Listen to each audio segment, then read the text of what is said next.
Hi, this is the Trade to Success University Module 9 overview. In this module, we're going to be covering a major component of your trading strategy, and that is money management. It is the trading component needed to succeed in this business.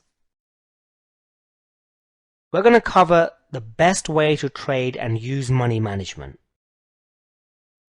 And you'll also learn the implication of wrong money management and how detrimental it could be to your trading account. We're going to then go over full trade examples, including the money management aspect of it.